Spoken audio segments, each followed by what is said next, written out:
Well, welcome back to the channel, and it's another one of those live demos that I've been doing, the live streams, and this time it's on mountains. Not quite and just right. Well, I think it's just right. It's a demonstration of all the things that do and don't go wrong sometimes, how to use a palette knife, how to hold it, how to get that paint to break, maybe things that don't quite work out when you put your finger on the back of the knife. Anyway, it's a nice demonstration. It's just relaxing fun, just watching me fooling around on a canvas and getting it right and wrong. If you enjoy the content of this video, then give it a little thumbs up. It really gives the channel a boost. Consider leaving a little comment for me, because when you comment, I know what you want me to paint in future. If there's any little ideas and things you'd like me to cover, you never know, I might do a video on the subject. And lastly, consider subscribing to the channel. That's a real boost for me, because it tells me that enough people are interested to continue painting more and more of these demonstrations. There's a little bell to ring as well. So anyway, settle back, less of me gabbing, enjoy the video. Bye. Okay, well, good evening everyone. Hi, Bob Ross for Beginners group, and anybody else that's dropping in to say hi. So also say hi to Poppy Cat, my able assistant here. She's the paint monitor for me tonight, although I don't expect much for performance. But anyway, nice to see you. So I'm just checking my camera to make sure you actually can see me on here. Right, hi. Welcome to tonight's live stream demonstration, and I'm sticking with the same sort of format. We've done a few of these not quite versus just right sort of paintings. I've done a few of them now, and I think it seems quite a popular format because it's quite nice to see kind of things that can go wrong and then maybe things that look a little bit better. Now, before I go any further and I start painting or do anything, just to stress, this is all based upon my own experiences of painting. A little bit of background: I started teaching Bob Ross full-time as an instructor just over 20 odd years ago. Prior to that, I had been painting for forever. Not always very well, but I have always been painting and drawing as long as I can remember. But looking back over the last 20 plus years, you spot the improvements, I hope improvements in my work, and it's kind of a nice trip down memory lane to see how things didn't always look quite so great. And so all of my demonstrations, everything I'm doing, is based upon my own experiences. I hope everyone can hear me okay. If you're seeing this, I hope you can hear me okay, because I can't tell if I'm being heard correctly or not. So if you are seeing this, maybe just drop a little comment in the sort of section beside the screen, just to let me know my sound is coming through okay. But as I said, this is not intended to be poking fun at anybody, apart from me. I poke fun at me all the time, and I can take it on the chin. I've had plenty of it. So this is all about what I used to paint and how I hope I've improved. So don't take offence if you see something you think he's copying my work. Pure coincidence. Is nothing at all, apart from the Facebook live stream, which I can see on the screen. I have nothing else to look at other than what's kind of up here. So hi Evelyn, hi, you can hear me. Dave Drain, hi, you can see me okay, brilliant, that's great, lovely. So tonight, mountains. You can see behind me a couple of examples of it. There's a little grey mountain over my shoulder. Oops, get my head out of the way. You can see just up there, that one there. It's not quite a mountain, but it's a cliffside taken in Eastbourne, and the technique I used to get the paint to break down the side of the cliff is just like painting a mountain. Let me switch over. There's one in colour. So let me grab that little painting. So this was one I did for a little demonstration a while back. So let's see what we can do. Let's see how we get on. Let's see if we can have some fun with mountains and maybe get ourselves into a few little problems and see how easy it is to get out of them as well. So I'm going to be painting two paintings. One which is not quite, and the other one which I hope is going to be just right. I'm so well organised now. I even have my notes clipped to my easel. My goodness, wonders will never cease. But I still don't have a rubbish bag for all my junk. that's to come. So okay, let's spin this camera around and get it facing at the easel. Okay, that looks pretty good. Okay, so as you can see, I've separated my canvas up into two parts. The top half here is the not quite, and the bottom section here is the just right. So I'm going to be painting two pictures at the same time, top and bottom, and I'll just tilt my camera about to see what we're actually doing. Okay, so colour-wise, let's have a look at my palette. I have just three colours out tonight: titanium white, mountain mix, and some phthalo blue. The mountain mix, that's a colour now which comes in a tube. I got a couple of tubes which I'm sort of working my way through, but if you don't have mountain mix, don't panic. Bob always mixed his own colours.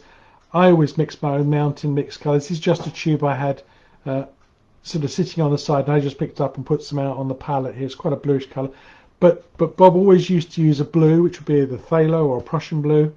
He would use some crimson. He would use Van Dyke brown and black. Blue and crimson make a nice lavender colour. The Van Dyke brown gives it a bit more depth of colour, so a little bit less transparent.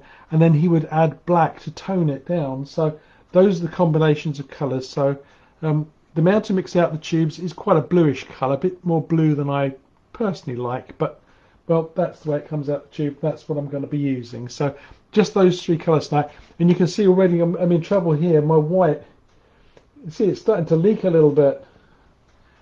That won't be good. Need a little band-aid on it. What I'm going to do is I'm just going to tear off a little tiny piece of tissue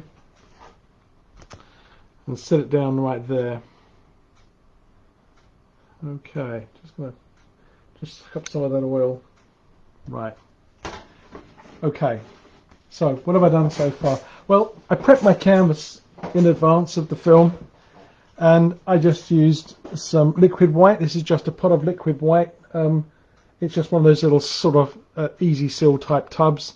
It's made by a company called Stewart, and I keep this in the freezer. So when I'm not using it, I seal the lid down, I pinch it down nice and tight, and then it goes in the freezer and it sits in there. And that paint has been in the freezer now for 6 months, and it comes out, it warms up, it turns back into oil paint. I paint with it, I seal the lid back up, and I put it right back in the freezer, and it kind of goes kind of waxy. It doesn't freeze. It just kind of goes a bit waxy feeling. And that's kind of it. It doesn't dry out, which is the thing you want to avoid happening, is letting it dry. So, yeah, sip of tea. So it's you just want to keep the air away from it, and if you can keep it cool as well, that's even better. So, what am I painting with tonight? Well, I've got palette knives. Okay, Bob Ross palette knives. My 1-inch brush, which I use to apply my liquid white, and I just put a very thin coating of phthalo blue on here, just to kind of give me a bit of an impression of a sky. I've also got a filbert brush here, which I can play with. But in terms of the kit, palette knives are kind of the thing to use for your mountains. Now, if you ask anybody who knows about Bob Ross, everybody will tell you that apart from Happy Trees, he was always known for his mountains, and breaking snow is the thing people seem to have a lot of trouble with. And I've got these two knives out, and I'm going to bring them up close to the camera because I want you to have a little look at them. This knife is one I've had. Well, I've had it so long it doesn't have any kind of the logo's worn off many moons ago, and it's a nicely worn-in knife. You can see it's a nice soft bendy knife. This one is nearly as old, but I want you to have a look at the tip of it if you can get a focus on that tip. Can you see that little dent in it? I hold it on edge there a little bit. Okay, you can just see that the very tip of that blade is most definitely not straight. This knife was dropped, and it was dropped on the floor, and it stuck into the wooden floor, and no matter how hard I tried, I cannot get that little tiny dent out of the tip of that knife, and every time I break paint with it, it forever scratches my canvas. So first tip, take care of your equipment. Okay, this just happened to fall on the ground. It was just an accident, but don't damage your equipment. Things like that will ruin this knife completely. You can sit there with a hammer and try and tap that flat, and all I can tell you that will happen is you'll get that flat, but you'll make a dent somewhere else. I will just grind that down eventually. I'll just grind off that edge completely and reshape it. That's the only thing you can do with it. So let's paint a mountain. As I say, the first thing I'm going to look at really is to decide where to position the mountain. So I'm going to put a mountain in the top here that's not maybe quite so good. Now, if you think of that top edge there is basically the edge of my mountain, I'm just sorry, David, just reading your comment over my shoulder. Okay. What does it mean when I'm picking up the dark colour when I'm trying to highlight with white? I always seem to pick up dark even though I've scraped it out. Okay, when we come on to doing a bit more of the demonstration, I'll come back to that point and I'll probably give you some tips and pointers on that one. So if you think of that as being the whole canvas and this as being the very top edge of the canvas, it's sometimes a bit of a mistake to go right at the very top of your canvas. Let me just see if I can make that really clear. And position your first mountain peak so that the edge of it, the point of it, lines up with the very, very top edge of the canvas. Now, obviously I'm exaggerating this. You wouldn't do it right at the very edge of the canvas, would you? No, you'd leave a little bit of a gap. But just even being quite close can be very off-putting. What doesn't sometimes help then is we give him a twin. Okay, and then we kind of have like two teepees. So now there's competition, and that's only made worse by the third mountain, and we very quickly end up with a situation where all of our mountains start to occupy almost a row, and they kind of look like saw teeth, don't they? The teeth of a saw. They're just a bit regular. The up angle and the down angle are very similar, and they're duplicated time and time and time again. This happens quite a lot. It happens almost by accident. You don't realise you're doing it until you stand back and think, all my mountains are just exactly the same. They're like little, like little teeth. So this is something I would try and avoid happening.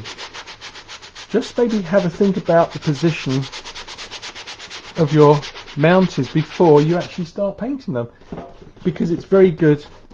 It's good fun to get sort of flying into it like Bob does, but he plans everything. Bob didn't do anything by accident. Everything he did was thought out well in advance, and when you see him recording things, you see him glancing off to the side sometimes.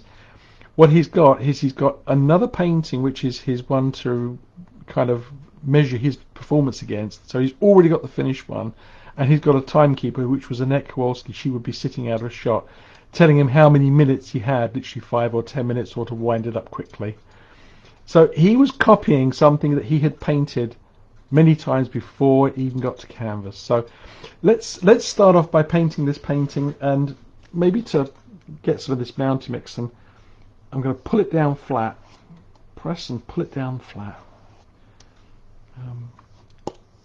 I cannot think of a single reason why I would not have my paint pulled flat when I'm using a palette knife to apply the paint to a painting.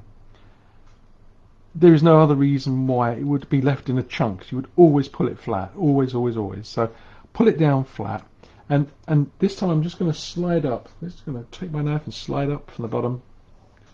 I'm going to get a little roll of paint, and I'm going to just paint myself a little mountain peak. Now this is going to be my not quite mountain peak, so I'm going to make it very square, a little bit kind of even. Oop. Having to stretch a bit for this. Okay. And I'm going to do what I said you shouldn't do. I'm going to give him a twin. I think that'll do. Just two.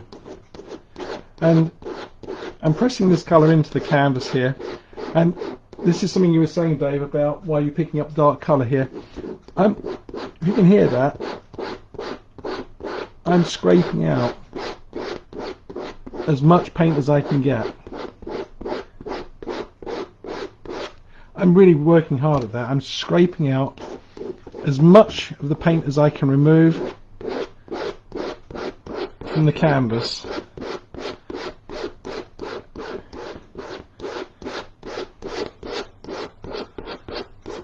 I can't get any more off this canvas. So that's as much paint as I can remove. I'm practically cutting it in half. Okay.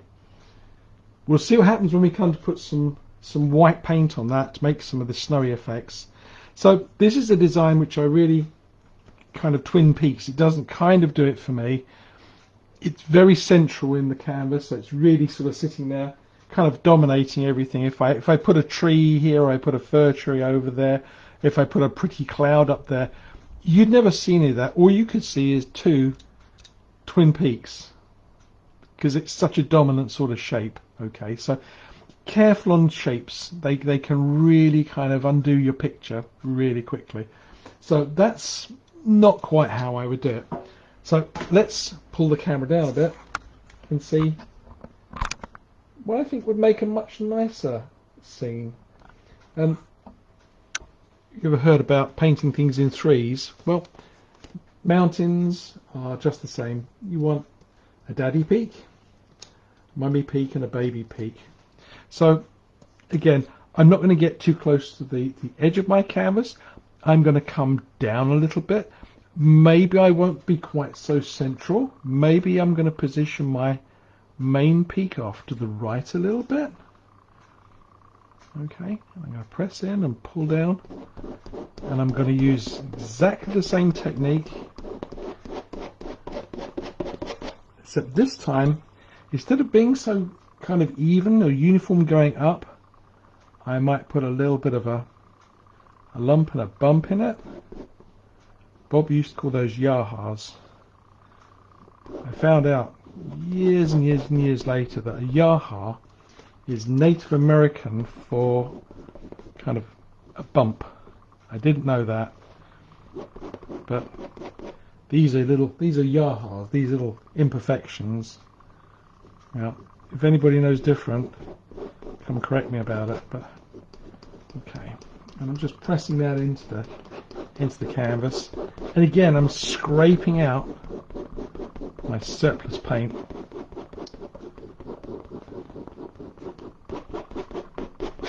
Okay. The big difference though between the amount of dark colour I started with, let's pull that back. On this one, I've completely covered the mountain with dark, and this will lead to a problem later on, because when you're trying to pull snow over the top of this, it's bumping into dark colour all the way. Now, this could be one of the problems that I think is happening for you there, Dave, is that the dark colour, there is so much dark colour on there that you literally cannot get away from it. You're literally running into dark colour. As soon as you start pulling with that knife, you're travelling over the dark and you're going to churn it all up. Whereas my other painting here, you can see I've kept my darks to the peaks of the mountain. I've kept right to the top, and I've kept the middle of my mountain free and clear of the dark mountain mixed colour. And that's going to help me an awful lot later on. I will not have to fight over a lot of dark colour to get my snow to stick. Because ultimately what I don't want to have to do is to try and stick white snow over about, in this case, liquid white, phthalo blue, mountain mix. I've got 3 thick layers there. Here I've only got white, a little blue, and a very small amount of the dark colour. So this will be infinitely better for me to play with. So have a look at the way Bob does his mountains, and you'll notice that firstly he's on a much bigger canvas, and he really drags that colour out. He wants to remove as much of the surplus as possible. So I'm just dry cleaning my my 1-inch brush. And let's brush out this mountain at the top here. Let me just move my camera again. Okay, so there we go. So Bob will put his brush into the mountain up there.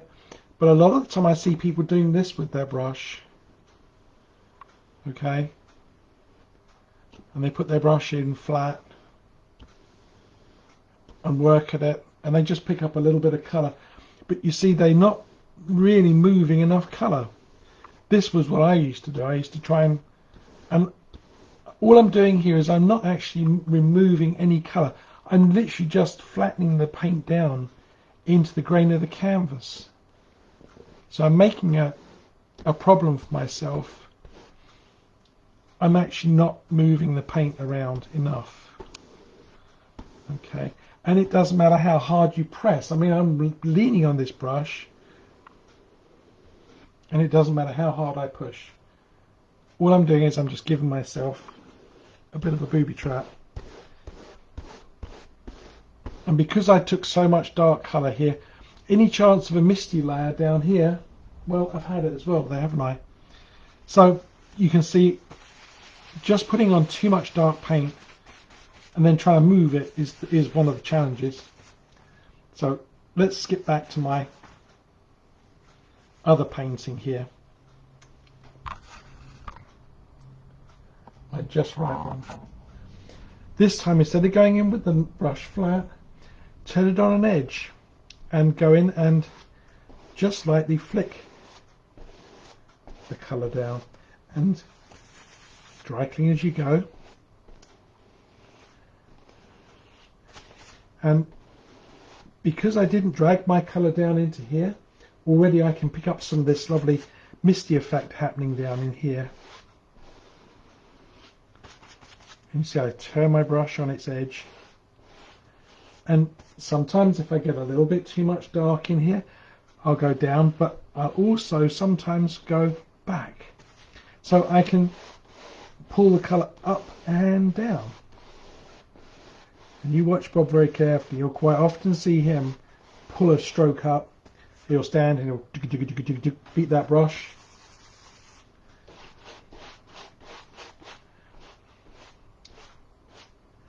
And then get right up into the top now. I know a lot of people spend a lot of time trying to tidy up these edges, and if I zoom in a bit more, I come really in close with that, you can see that maybe they're not the tidiest of edges. Okay, it doesn't matter. You'll spend an age trying to tidy them up, only to cover them up with white snow in a minute. So don't get too kind of bent out of shape on these edges. We will fix all of that. So my Not Quite versus Just Right is starting to look okay. Now the other thing that I know that Bob used to like to do, and I know this from talking to people that trained with him, that Bob trained, one person in particular, Darryl Clubb. He said Bob always used to like to finish his mountains with a little smile. Okay, and that kind of gave it that, kind of looks like it's coming out of the painting towards you, so it kind of gives it that 3D look. And Bob used to like that on his mountains. He used to try and put a little smile into them. He always said it makes it kind of more friendly looking. So think about that little shape there, that little smile at the base there. So far so good. Not right, bit better. So we're off to a flying start. Now, as I mentioned, it doesn't matter how many times you scrape this, there is just too much dark up here, and it's always going to get you in trouble. So I'm going to be struggling to paint this mountain no matter how carefully I try to do this. Oh, right, so I got it pretty much of a good guess there. So I got a lucky guess that pretty much that is one of the main problems that happens. So yep, a lot less paint. It doesn't matter how hard you scrape, don't put on as much. While I'm talking about this, I didn't put any clouds in my painting, but something that sometimes happens, we paint lovely clouds on our mountains, and then we kind of sit back and look at it, only to realize that what we've done is painted Mount Vesuvius and we painted. We've got a smoke trail coming from the top of the mountain. I did it once by accident, and I was doing a painting demonstration, and I stood back and I thought, I've just painted Vesuvius here, haven't I? And it was perfect. The smoke was coming out the top of the mountain like a little sort of fountain of white. It was, well, not one of my most favourite demonstrations, that. So, okay. So let's move on to the next challenge. So we've already identified a couple of things which might be legging people over, me as well. So let's mix up some colours. Now, if I take my knife and I split my mountain with a wiggly line, and I say that the sunshine is coming this way, very obviously this side should all be in highlight, and this side of the ridge should all be in shadow.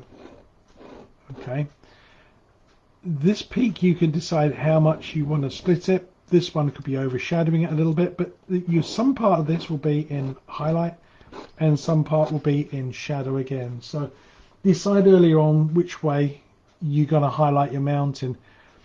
Now and then, just occasionally, I caught myself highlighting the right side of this peak and then highlighting the left side of that peak, which meant I had two shadows in the middle. And unless we've suddenly got two suns in the sky, that can't happen. But I did it, and I made that mistake, and I looked at it afterwards and I thought, you idiot, you've got the highlights on the wrong sides on the two peaks. So just take great care that you have the light consistently coming from the same side. Now, I still can't move any of this paint. It's now glued itself onto the canvas. So let's mix up some colour. So I want to mix up, I've got a highlight colour which is titanium white, and I want a shadow colour.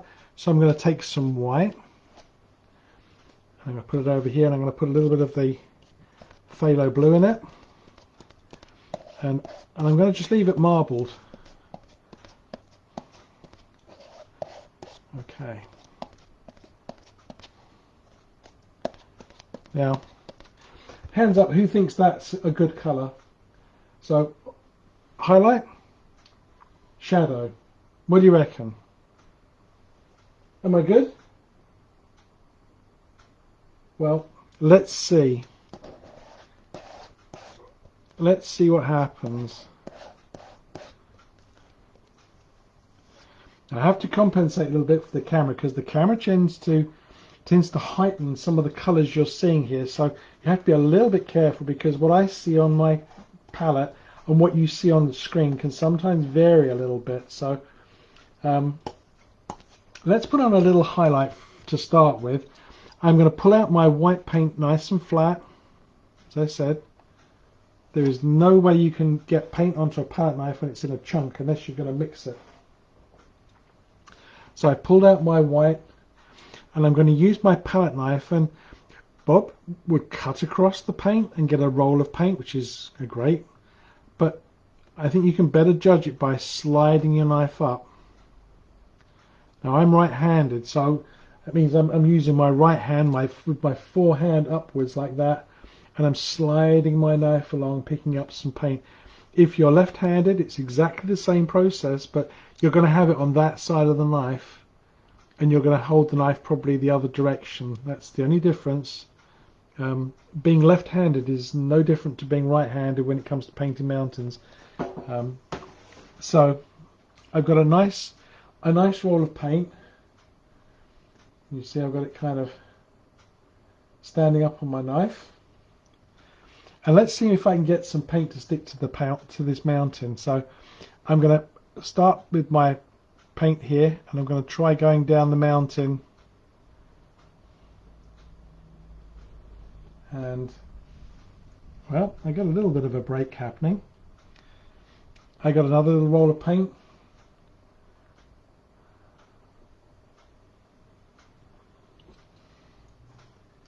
And I'm going to get another little roll of paint.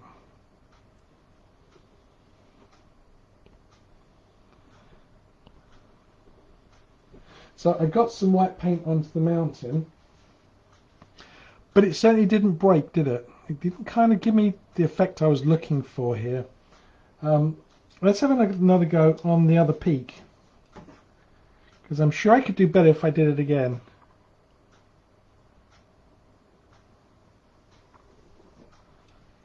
Okay,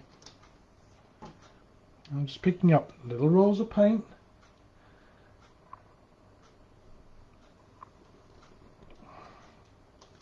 Now if this looks a little familiar to you, and I'll do another thing here which happens occasionally.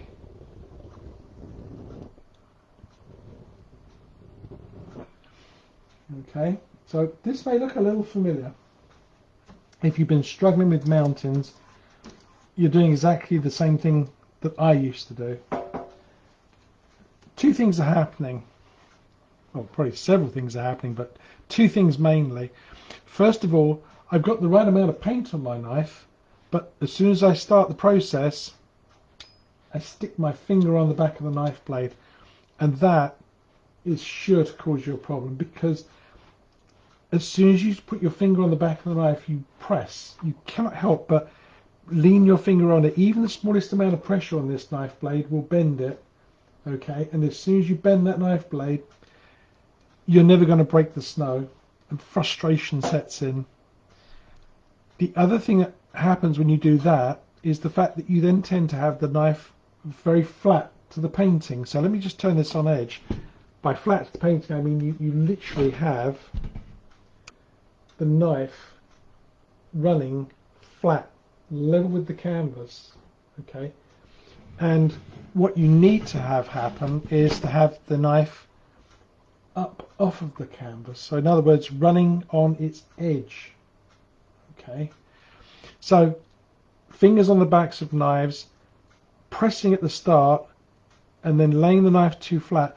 What happens is you dump all the paint in the first half an inch. There's nothing left to break. So in an attempt to get things to happen, we tend to push a little harder. But all that happens is we create this sort of effect, and then we get these lines happening. This is where we start tracking. In other words, we've run out of paint, and the point of the knife starts to dig in, and we start leaving tracks down our mountain like that. And this is my nemesis. I struggle with mountains, and I had more tracks on here than the Great Western Railway. There was more tracks on my mountains. So this was a problem for me, and it was because I had my finger on the knife and I laid it too flat, and basically I gripped the knife too tight. I was just too strong with my knife. So let's have a look and see how we get on with our highlighting. Remember, that's our pale blue colour, and you all said that would be a good colour, didn't you? Yes, you did. Okay, so this time I'm going to come the other way, and I'm going to use my finger on the back of the knife here. I'm going to try and film this over my own shoulder here, and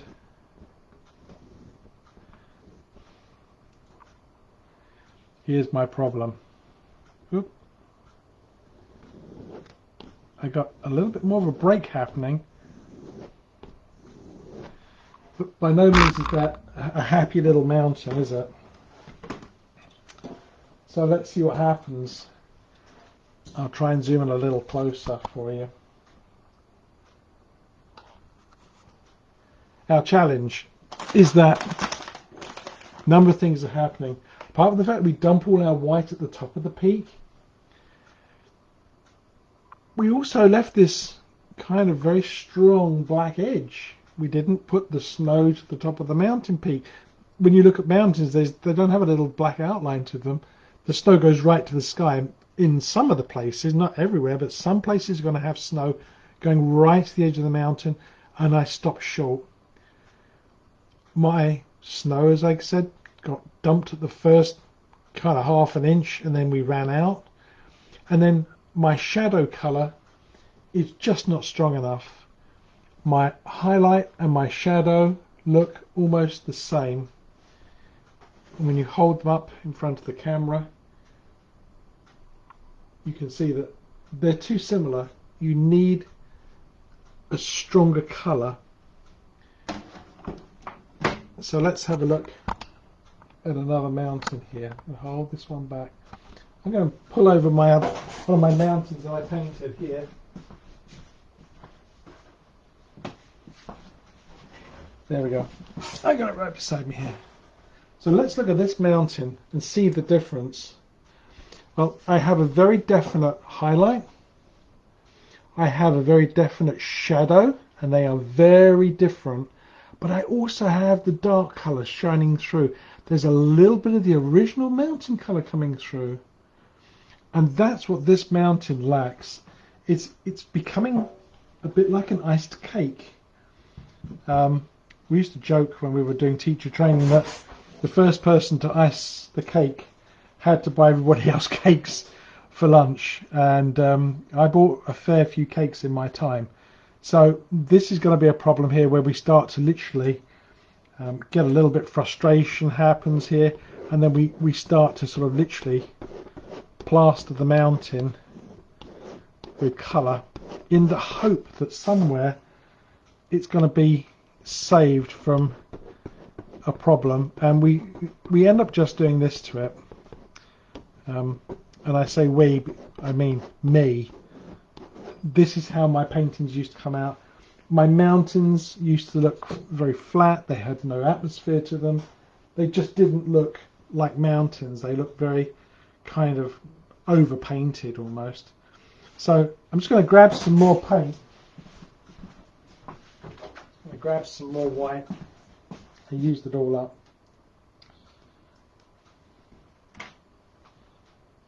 Oops. Okay. I've got a little more paint. Okay. So just wipe my hands.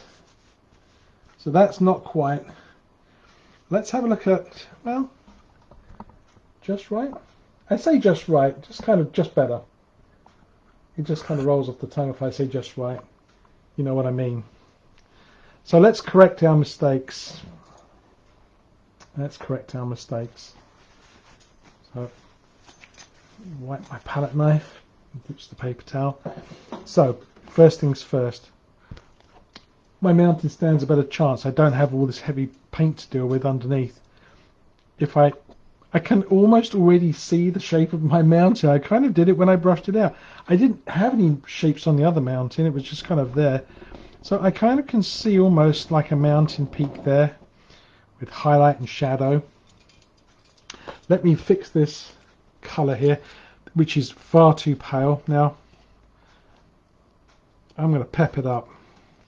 I want three distinct colours. I want highlight, shadow, and this other colour. So highlight, mountain, and shadow. And they want to be three distinctly different colours. Do you think that colour is going to work better? Well, I have news for you. It won't. It's too close still. I'm going to grey it slightly. Again, you watch Bob quite often. Bob will do his mountains, and he will throw some of the colour in from the mountain mix, and he will grey the colour down a little bit. Remember, this is supposed to be in shadow, so he doesn't want a bright sparkly blue there. He wants a cool blue colour, and the mountain mix, you can throw it in there and you can marble your colour down. It will get you somewhere close. So you want to cool the colour down, throw a little bit of the mountain colour in there and streak it through. It'll do you great favours. Okay, I'm going to wipe my knife. I sometimes used to say I'm just going to knife the wife. Okay, I'm going to pull my paint down nice and flat. Okay, I'm going to slide up. Pick up a nice even roll of paint. That's kind of crucial. You want a nice even roll of paint. When you slide along or when you pick up a roll of paint, if your roll of paint looks like that, it's never going to break.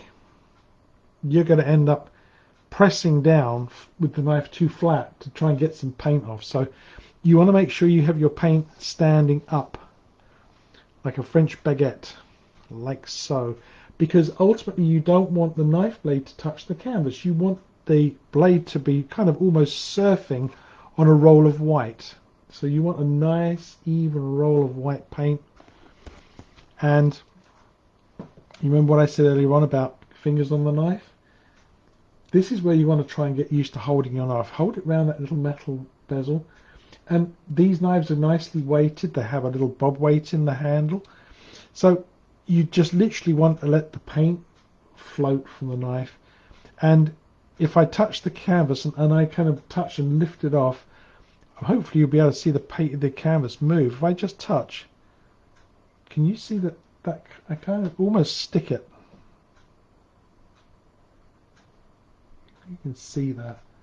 I don't know if you can quite see that, but literally as I do that and I lift off, you can feel the sort of suction. And that's what keeps the knife on there. It doesn't need your fingers, it needs the paint. And I've made a nice mess on my mountain. That's okay, I don't care. And I'm going to kick that handle up and I'm going to hold it like so. The other thing I'm going to do is I'm going to get my body in the right position. I'm sort of working at a funny angle here.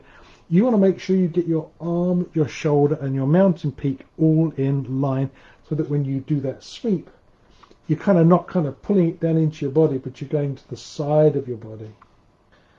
Okay, touch, handle up and glide. Okay, so we got a nice break there. Okay. Now, I'm going to go right to the top of my mountain peak. I pick up that little fella there, kick that handle out. Okay, glide it along. I got lots of lovely little breaks happening here. Okay. Another little roll of paint. Again, go in with the handle high. You can go do a little thing that's called a J turn, like a little letter J. Go kind of down and shake. You have a little shake and then kind of go away from yourself.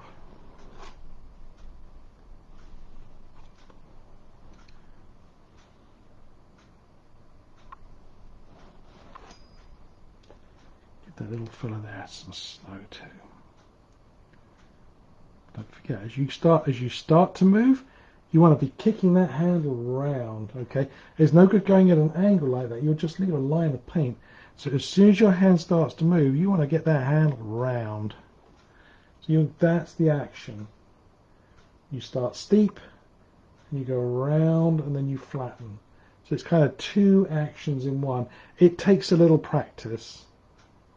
It takes a little practice. But once you kind of get the swing, it's a bit like a golf swing. Anybody play golf out there? That kind of swing.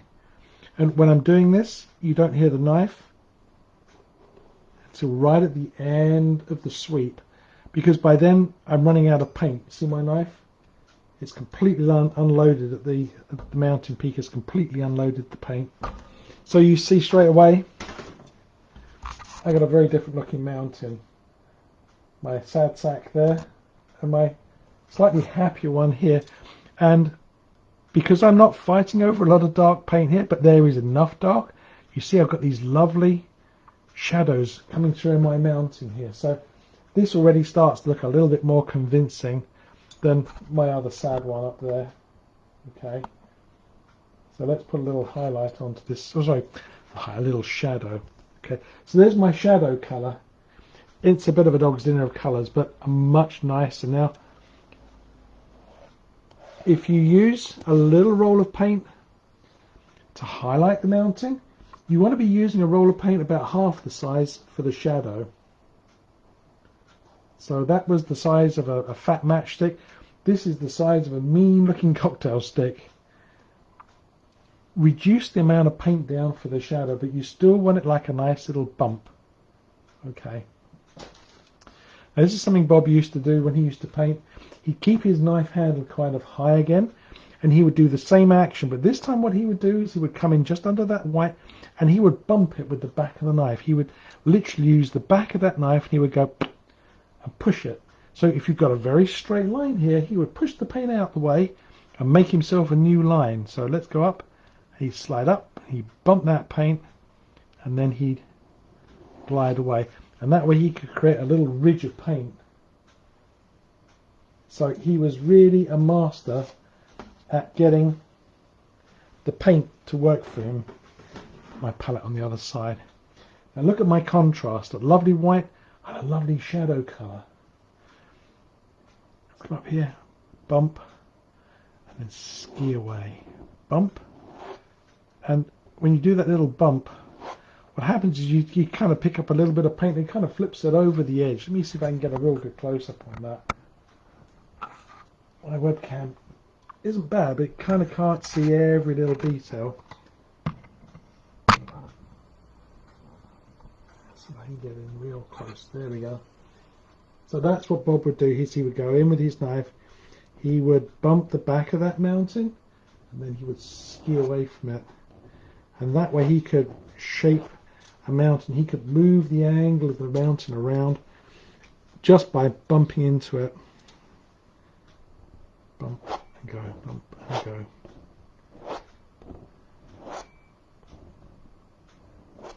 And this way it gives you this nice little jagged edge on your mountain. You don't have to work too hard at it. And because there's so little paint, remember there's only a cocktail stick, you hear it scraping straight away because there's very little paint there for the knife to glide on. Okay, so you definitely hear a lot more scraping here. Get a little roll of paint, and I'm going to go in here and I'm just going to put a little bit of a shadow in here.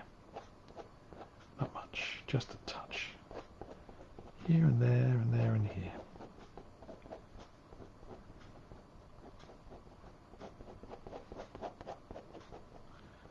So, here we go. A little comparison again. Another great looking mountain up there. But I could still salvage that. It's like, this isn't kind of a lost cause, folks. Just scrape it out. Scrape out and redo it. It's a good place to practice. So even your mistakes are places for you to have another little play. But I think I definitely prefer the look of this little mountain peak here. It definitely got a little bit more going for it. Maybe I'll bring this little peak through from the back and I'll bring it through to the front. I'm just going to load my knife with a little roll of paint and yeah, just through there.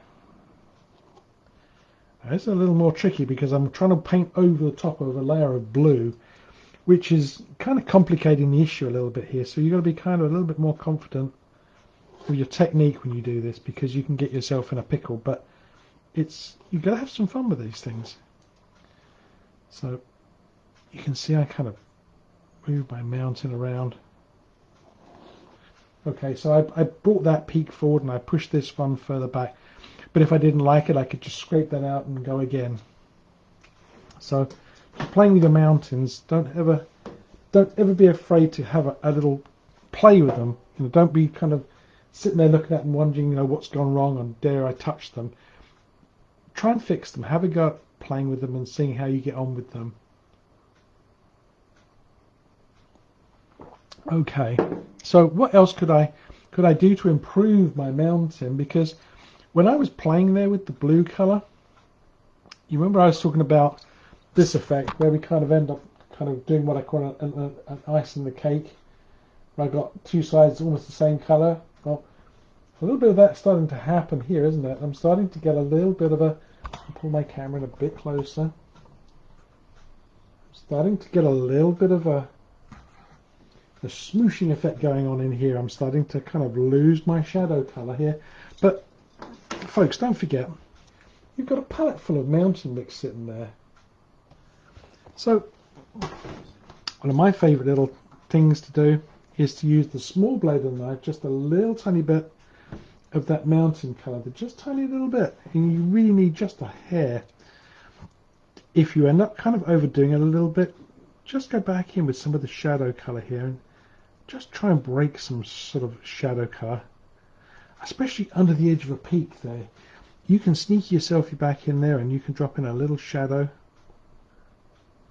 and you'll be amazed at how you can take something that looks a little bit kind of ordinary looking there and bump that snow and put in a little shadow.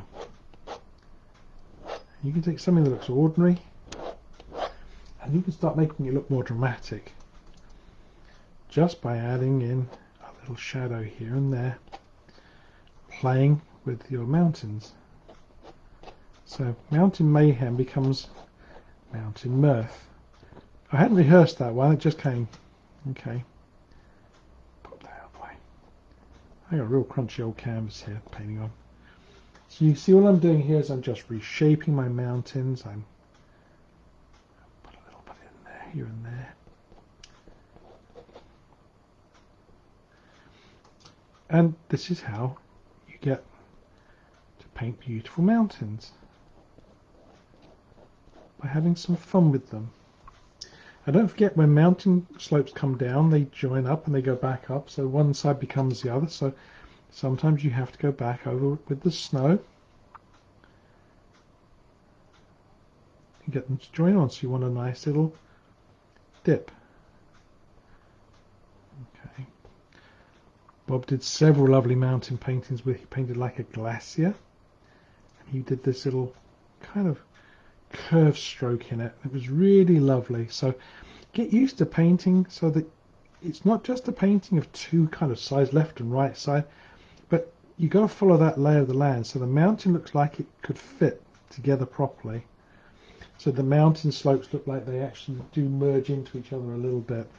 It's okay to have them straight sometimes, but you got to refine your technique a little bit more sometimes. Okay. Again, I'm super gentle with that knife, I can't tell you. Barely any pressure, as soft as a whisper. That's exactly what you have to be. You have to be holding that knife super gentle. I hope I'm still being heard out there. Everybody's gone awful quiet. Let me see. Maybe I have to scroll down a little bit. Kay, hello Kay. Too late, yeah, that's it. Very helpful, thank you. You're very welcome, Victoria. So I forget to scroll down on my comments bar, so I'm still looking at what happened 15-20 minutes ago. So here we have the look of our two mountains. The just right verse is not quite. Let's try and bring this one to a finish here now. Bob always used to finish off by trying to make some mist at the bottom of his mountain, so let's see if we can make any kind of mist. Let's dry clean my brush.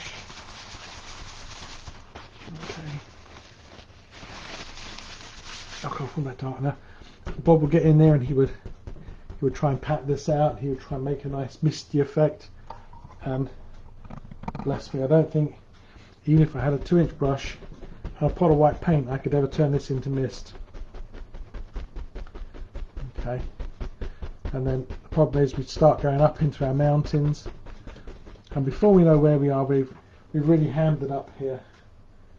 Oh, you're very welcome, Evelyn. Super helpful. Well, we aim to please.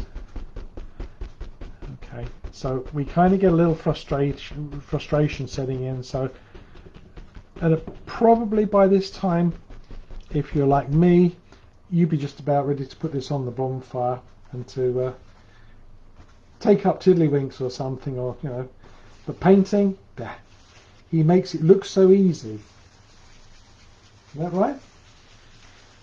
If I had £1 for every time somebody told me that, you make it look so easy, I'd probably have 30 quid. No, I'd have a little bit more than that. I would have a lot of money. It only looks easy because I've been doing it a long time. And the only difference between where some of you are and where I am is time. Time and practice. That's the only difference between a good musician and someone who's learning to play the piano, the guitar, whatever.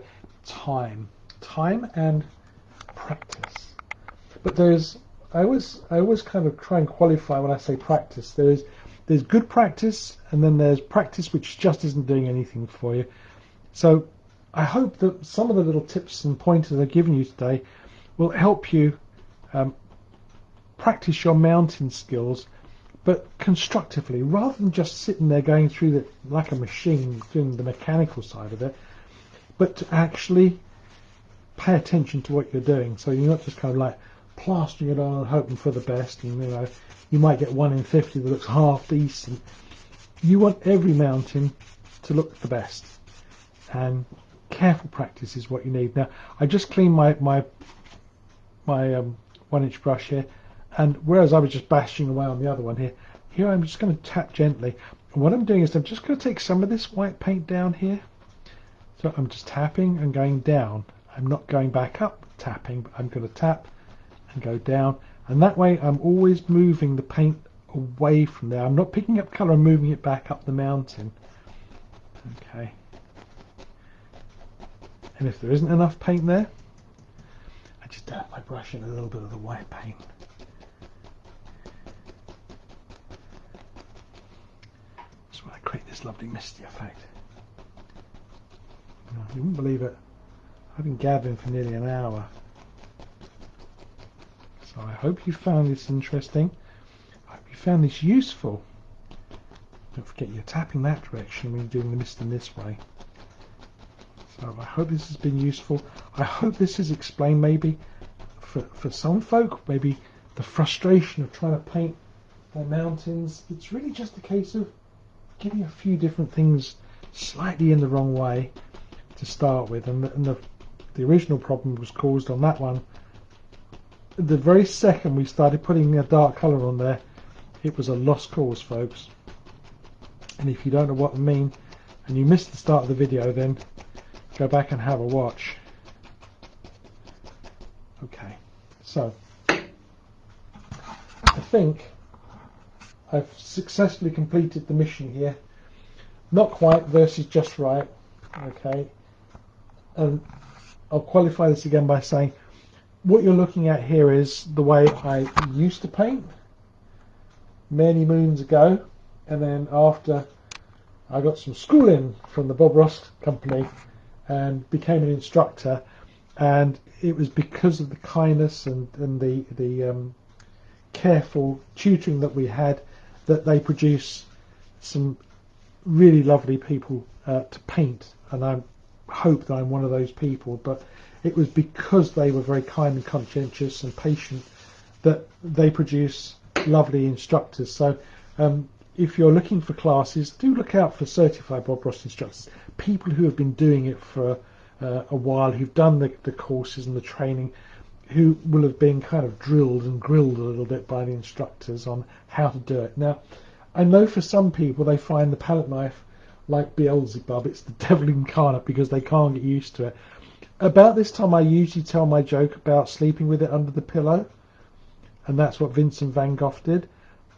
That always goes with a groan, I'm afraid, when he cut his ear off. So don't sleep with it under the pillow. See, I told you I wouldn't tell you that joke. But think about using a filbert brush if you really can't get on with a palette knife. A filbert brush is just like a soft palette knife. Instead of going in with it like that, lay it 90 degrees to the way you're going to go with a nice little bit of paint and just drag it down. But again, use very little pressure.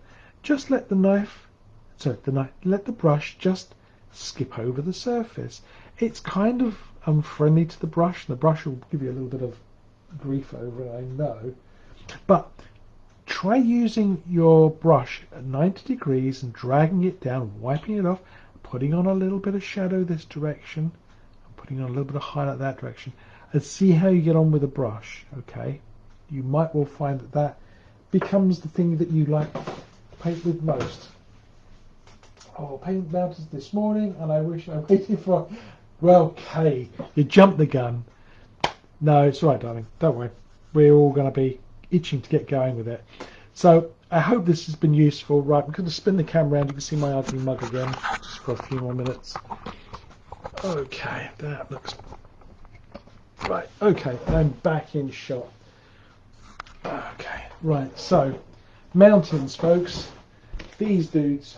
Okay, those ones. They don't have to be complicated. You don't need to have lots of looks. You don't need to have lots of bright colours. Nearly fell over then. Did you see that? This is one. This is on my YouTube channel. Okay, shades of grey. How many shades of grey? There you go. That is just a very nice, simple little exercise in painting mountains. Okay.